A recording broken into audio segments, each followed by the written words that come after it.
Saeed Jeddah airport पर बैठा हुआ अपनी फ्लाइट का इंतजार कर रहा था, जबकि उसके साथ ही उसका हमवतन दूसरा मिस्री हाजी भी बैठा हुआ था, जिसके चेहरे से आसूदगी की तरावत छलक रही थी। दोनों हज के मनासिक अदा करने के बाद वतन वापस जाने वाले हाजियों में शामिल थे। अचानक सईद के साथ बैठे हाजी ने एक लंबी सी सांस ली और अपना तारुफ करवाया। मैं बिजनेसमैन हूँ और अल्हम्दुलिल्लाह ये मेरा 10वां हज है। अल्लाह पाक का मेरे ऊपर बड़ा फजल है और मैं समझता हूँ कि हर हज के बाद मुझे रब के ज्यादा करीब होने का मौका मिला है। इसके बाद उसने सवालिया नजरों से सईद की जानिब देखा, गोया जवाबन उसके तारुफ का मुंतजिर हो। सईद मुस्कुरा दिया और बोला, भाई मेरे हज का किस्सा कुछ ज्यादा तवील और गुंजलक है, मैं आपका सर नहीं खाना चाहता। कोई बात नहीं, एक तो हम यहाँ इंतजार के सिवा कुछ कर नहीं रहे, दूसरा यहाँ खाने की हर चीज बाहर से 20 गुना ज्यादा महंगी है, बस एक सर ही तो खाने को फ्री में है।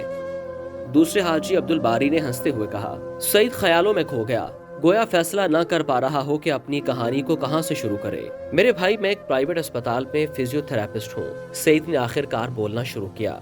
मैंने 30 साल अपनी तनख्वाह में से थोड़ी थोड़ी रकम कटवा कर इस हज की तैयारी की है। इस साल मेरे हज के अखराजात पूरे हो गए थे, जिन्हें मैं अस्पताल के फाइनेंस डिपार्टमेंट से लेकर निकला ही था कि एक खातून को देखा जिसका बेटा एक्सीडेंट में तकरीबन माजूर हो चुका था, मगर पिछले 6 माह में मेरी अनथक मेहनत और प्यार और शफकत की वजह से वो 50% ठीक हो गया था, जबकि उम्मीद थी कि मजीद कुछ 6 माह के बाद वो मुकम्मल सेहतयाब हो जाएगा। उस खातून ने मुझे सलाम किया और बुझे हुए लहजे में बताया कि वो लोग अस्पताल छोड़कर जा रहे हैं, शायद फिर हमारी मुलाकात ना हो, लिहाजा मैं आपको ढूंढ रही थी। जिस पर मुझे काफी हैरत हुई। मुझे लगा जैसे वो मेरे इलाज से मुतमिन ना हो। क्या आप मेरे तरीका इलाज से मुतमिन नहीं हैं? मैंने उस खातून से सवाल किया। नहीं नहीं डॉक्टर साहब, ऐसी बात नहीं है, आपने तो बच्चे को डॉक्टर के बजाय बाप बनकर संभाला है। मैं तो हर वक्त आपको दुआएं देती हूँ। आपने मेरे बच्चे में ना सिर्फ जीने की जोत लगा दी, बल्कि अपनी ड्यूटी से हटकर उसको विजिट किया और तोहफे तहाइफ भी दिए हैं, जिसके लिए हम मियाँ बीवी आपके बहुत शुक्रगुजार हैं। फिर आप अस्पताल छोड़कर क्यों जा रही हैं? मैंने हैरानी से पूछा, मगर वो मेरी बात का जवाब दिए बगैर मरीज के कमरे की तरफ चल दी। मैं सीधा एडमिन ऑफिस की तरफ गया और बच्चे का कमरा नंबर बताकर पूछा कि ये लोग अस्पताल क्यों छोड़कर जा रहे हैं।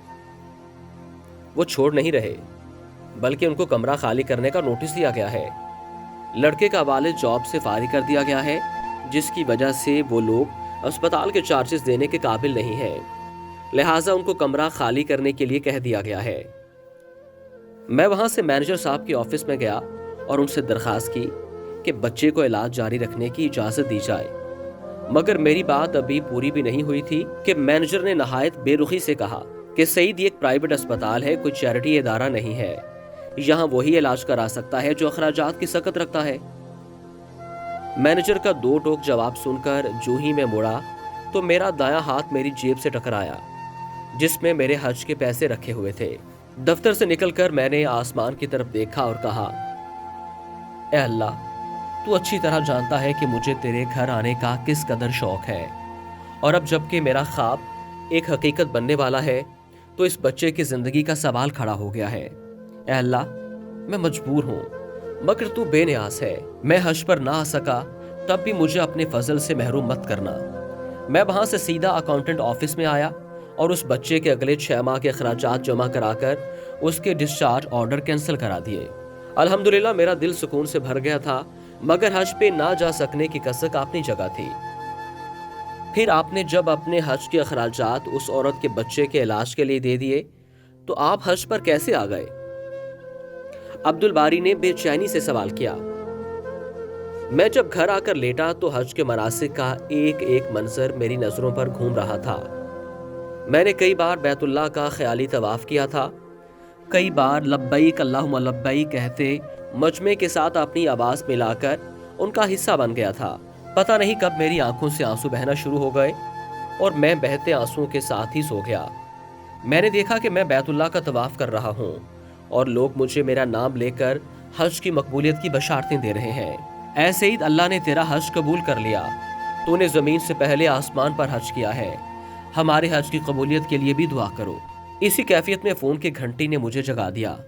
फोन पर अस्पताल का मैनेजर था, जो कह रहा था कि अस्पताल का मालिक हज पर जा रहा है, वो अपने खास मौलिश के बगैर कभी नहीं जाता।